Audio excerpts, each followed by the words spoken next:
Alright, so here I have the Robby Gordon Edition Speed RC car. That's what it's going to look like. Let's open it up. What the? Alright, so jokes aside, here's the actual car. They didn't send me the wrong one. So here's the body, or not the body, the box. It's pretty sweet. There's the, like I said, the main kind of picture of the car. You got some more pictures. And here you got Robby Gordon with the car and all the things it includes or doesn't include. And then some features on the back, and that's it for that. Alright, so inside, I'll show you what you get. So here's the main event, of course, the car. Set that to the side for now. So right here in this box,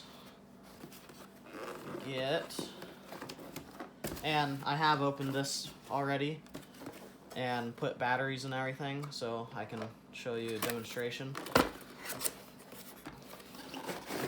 Here's the controller, and you just saw falling out the charger. This just hooks into a USB wall outlet. And then the controller. This is actually a really nice controller.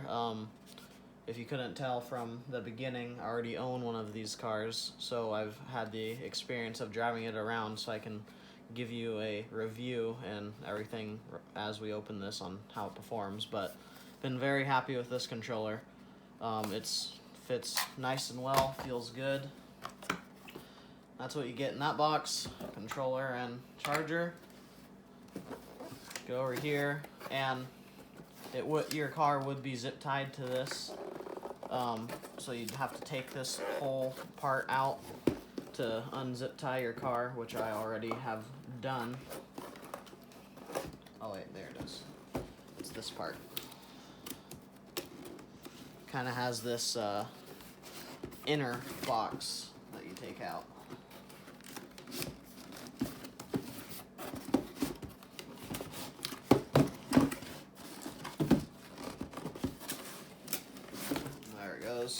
And then you would cut the zip ties so that your car can be broke free. Here are those zip tie junk things. And so then right here you get your sticker sheet. So these are your wheel options. These are the ones I'll be using. They're actually, I really like these ones. Then you get some extra additional stickers. And you get your little manual thing telling you how to charge it and all sorts of stuff like that. And actually you get a full diagram on how this thing is assembled. So you break anything, you're covered, which this is actually new to me. I must have missed this when I was opening up the Mad Max edition, because I never actually had seen this. But this is pretty cool. Oh no, I have seen this. I just only looked at this front page. I never looked deeper into it. No, this is cool. They show you how to assemble everything. Like, you got a whole shock diagram right here, how to assemble it. So if you break any part on your car, you just look in this booklet and it'll tell you exactly how to take it apart and put it back together. That's nice. That's a nice thing. A lot of cars don't come with that. And then you get probably one of the cooler things in this kit: the jump. This thing is legit. It's foldy, like hard molded plastic, and it launches the cars pretty good. I'm super excited because the Mad Max Gordon, the Mad Max RC car came with one of these. So now we have two to line up side by side, and this works great even on the other cars. I have some 110 cars that I've been jumping them on this ramp, and it works great. let's get to the car. So here's the car. And before I turn to it, I just want to say, if you're thinking about getting one of these, just go ahead and get it. In my honest opinion, for the price, this is the best one out there. Now, I don't have experience with everything out there, but just as far as the build quality and the parts this comes with. So here, let's go ahead and show you that. So if you don't know, this car costs $110 and comes with everything you see. The only thing that you need that didn't come with is batteries for the controller, which to put batteries in the controller, you just open that up, put some in there. Other than that, you got everything. And that is actually the other battery that I have for the car, telling me that's done charging, which we'll get into that soon, because that is also a very cool feature. So here's the body. It's a very awesome looking body, and it actually still has a protective film on it. That's why you see that right there. If you can kind of see, I can kind of start peeling it right there. There is the body, so it's a lot brighter when you take the film off. I kind of like to leave the film on for as long as possible, so then you're not scraping up the body. But let's get into the great features of this thing. First of all metal shocks. All metal shock caps, the collars, everything is metal. Don't have to worry about blowing a shock. And then metal drive shafts. That's something that you never almost see in cars like this. I don't know, I can't think of a car in this comparable size that comes with that. Because this is marketed as a 1/14th scale car, but it is comparable in size to the Traxxas Pre-Runner, the 1/18th car, and the Axial 1/18th Yetis, and like the Can-Am, and like the Dramata. It's comparable in size to a Dramata, which I have owned a Dramata before, and this is far, far superior for $50 more if you're getting the brush version. But yeah, all metal shocks, don't have to worry about those breaking. None of the cars I just listed come with metal shocks. None of the cars I just listed come with metal drive shafts. And also, none of the cars I just listed come with this great big motor. This is a 1/10th scale size motor. And here, I'll actually show you this.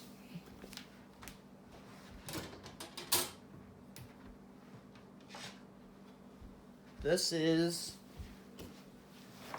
the motor that I run in my, this is a motor that I used to run before I burnt it up in my 1/10th scale rock crawler. This motor is actually bigger, you can see right there. It's a 550 size can motor, and it gives it plenty of power. And one thing I really like about this being 1/10th scale motor is if you ever for any reason wanted to, you could swap this to a full brushless system and have all the power in the world. But that's one great thing is, and that's what another great thing about this motor being this big is I have yet to have overheating issues, because it's such an oversized motor for such a light car. It's barely doing any work to get this thing moving. And also, you get all aluminum shock towers. That's something none of the other cars I mentioned have, front and back. And here's like even a metal steering length. I don't think any other cars I mentioned have that either. And the biggest thing that makes me love this thing is, if you look underneath, all aluminum skid, which is I think it's a 1/8 inch thick, I believe, of aluminum skid plate across the whole bottom. And that is the absolute best thing about this car. If this car was a plastic skid, then it would still perform good, but not near as well. And I actually was super excited when I saw they had aluminum skid, because my favorite 110 RC car has aluminum skid compared to my other one, and it handles so much better because it has that down low weight from that, and it transfers to this car with all this down low weight from all these metal parts. It handles so well. And if you haven't figured it out, this car is 4-wheel drive. Even the drive shaft in the center, going from the rear differential to the front differential, is aluminum. And then here you got your ESC and everything. One thing I have not noticed is it's not conventional. It's not a conventional plug-in for, say, the ESC and the servo, that has these different style plug-ins right there, which this is actually a servo and ESC combined. And if you want to get the battery out, you just do that Velcro, and then here's your battery. I actually ordered this and received a second battery for free. That's the one that just got done charging. And it comes with a full-size DIN connector. So if you run DINs on your 110 scale trucks, then you can charge this with your good charger, which, like I said, that's just what that beep was. I was charging another one on my good charger, which that made me super happy to see that come with it out of the box. Was was those connectors being on there, because all my RC cars run that connector, so I have the charger to do it right. One thing I forgot to mention is that it comes with a 2-cell LiPo battery, and like I said, with the motor and ESC, if you wish to upgrade it to something more powerful, the battery tray can accept a way bigger battery. Just with the 2 screws, you can make it hold a bigger battery. And then I can actually show you to turn this thing on. Flip that on the remote, the switch, plug it in, click your button, then you're ready to go.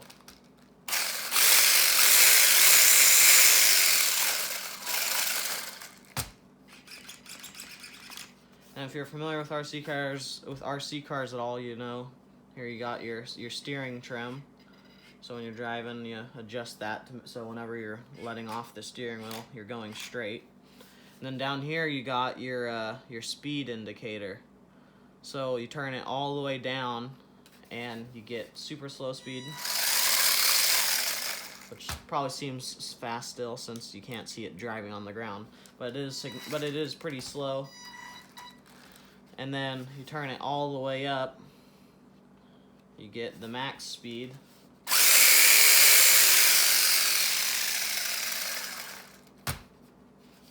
And at max speed, you do go through batteries faster than at low speed. You'll save your batteries a lot longer. And then to turn it off, turn off your controller, and then you just hold down your power button for just like a second or two, and then you'll no longer see the red LED flashing. And then if you want to be extra cautious, you can even unplug your battery, which you don't need to take it out, but I'm taking it out to show you guys some stuff.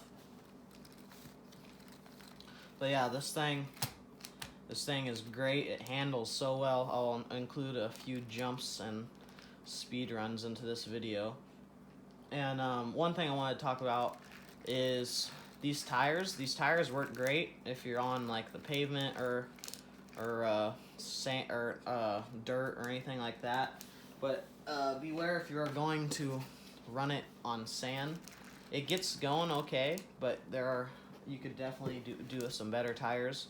I actually, when they come back in stock, I'm going to purchase some Axial Yeti Can-Am Mohawk and POW tires for this, and I believe that they will fit perfectly. And then that will be what I run on this for the sand, because that's where I run this thing, is the sand. And actually, I wanted to share a tip with you guys. So here is the speed car, or the Mad Max car. can probably tell it's very sandy.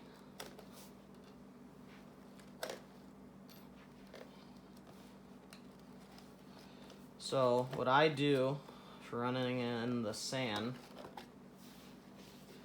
is, look at all that sand. But so you can see on this ESC, there's a hole right there and the hole on the motor. So I take Gorilla Tape and I cover that hole and I cover the hole in the motor. So far, I have not noticed anything going wrong with the motor. Haven't noticed it getting excessively hot or anything. But the reason I do that is because actually the 1/10 scale motor that I showed you, motors like this I have burnt up very easy by sand getting in the motor. So I wanted to try something new when I got these cars and put tape over it, and so far it is working well. I haven't got any sand or anything in there. So I definitely recommend if you're going to do that, if you're going to be running in the sand. And also the body, the inside of the body. So I have duct tape on it right now, but I'm going to be putting Gorilla Tape on mine and changing this one to Gorilla Tape.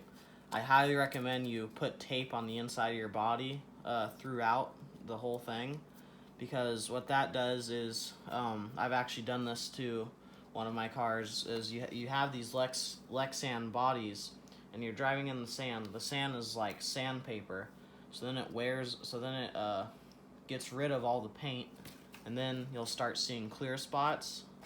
And when you do a big jump and your suspension fully compresses, the tire will rub against the inside, and that will do the same effect. So it's a really good idea to put tape along the whole inside to protect your paint and protect your body. And like I said, I'm going to be using Gorilla Tape to do that. Be changing out that duct tape. That duct tape does not hold very well compared to how the Gorilla Tape will. But yeah, I'm going to, I think I covered everything. Yeah, just in conclusion, I'd definitely buy one of these things. For those reasons I mentioned, especially this skid plate, for the durability and everything, I feel that this is the best on the market for the price point. I mean, with all these metal parts, everything that you would break in a standard RC car already comes metal. Like drive shafts is a lot of times the first thing to go, and the drive shafts are already metal. Like my 1/10 scale cars, I have a Traxxas Slash, and these shock caps are notorious for busting because they're plastic, but these are like metal, so you don't have to worry about that. Really, unless you drive this thing off of a cliff, you shouldn't be breaking it anytime soon. It's basically bulletproof. But before I end this video, I'm going to put the stickers on it and show you guys how I get my stickers set up, and which stickers I chose to put on it. And then I'll give you a few running clips, and then that's it. Yeah, this thing is great. Buy one if you want. Oh, this charger. I have yet to actually use the charger that comes with, just because I use mine. I believe they said that it takes about 4 hours if you use this charger.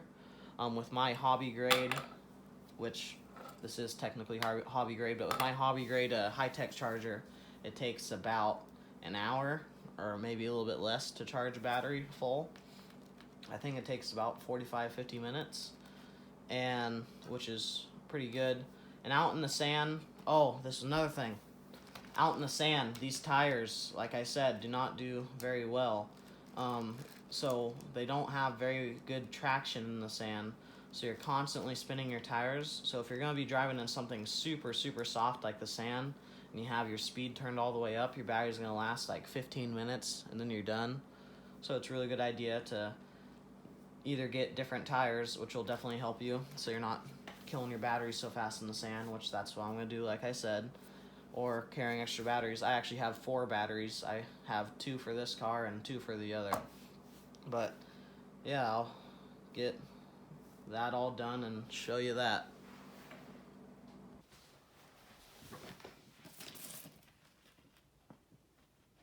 Here's a tip for putting on these wheel stickers. So you peel them off, and they have a little kind of slit in them. This one, there it goes. You got a little, they come with a little slit on them. And you want to lay down the side that doesn't have the slit on them first, because when you go to lay it down, if you don't lay down the non-slit side, then it will make it where it comes there. See, there it goes. So that went on nice and flat. And what can happen is, I actually did it with the Mad Max car, is then you end up with a big bubble. And I found out while doing this, that's what that slit is for, because the slit eliminates that bubble happening. Because I started to do it on this wheel, and I actually took some scissors and cut a second slit, and it fixed that problem. So keep that in mind. Alright, I got all the stickers and the tape set up. Got the tape across the motor so it doesn't get sand in it and destroy it, like I mentioned. The tape across the ESC/receiver, that hole. And I chose my rims as you've seen. And I put the Speed Energy Stadium Super Truck sticker underneath it. So whenever you crash it or you do a big jump, you see that, which is pretty cool. I got the duct tape completed on the inside of the body, and I mentioned why I do this. I just got Gorilla Tape and I layered it all in, and then I took some body trimming scissors and I cut all the excess so that it had the holes and everything. And like I said, I still haven't taken off the body, or not the body, the protective film yet. When I do take off the protective film, it'll be a lot shinier, but I wanted to leave it on for as long as I can, just to kind of give the body a little bit extra protection. This is what I was talking about. It got its first little bit of road rash from a skid on the roof, and now that protective film is starting to peel, and now it's bugging me, so I'm gonna go ahead and take it all off. But yeah, here, if I can get it on. Here it is. Here it is with the body all mounted up. Looks pretty good with those rims. And the tape also, it gives the body a lot more rigidity. However you say that word. Rigidity, that's it. Just makes it stronger. That's easier to say. You know the word I'm thinking of. But yeah, got that all done. Truck's ready to go. And I did the speedrccars.com sticker on the bottom of the jump, and then the Speed Energy at the top. So I ended up using up all the stickers that it came with, but that's it. Let's see some running shots.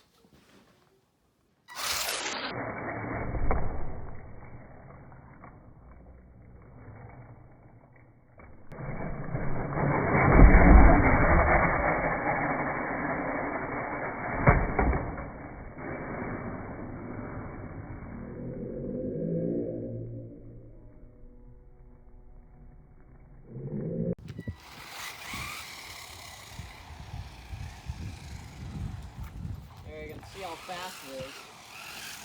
So I just did a few quick, simple shots to show it running, but there will be a lot more in-depth running videos coming soon. I just didn't want to add a whole lot to make this video even longer, since it's just a unboxing review mainly.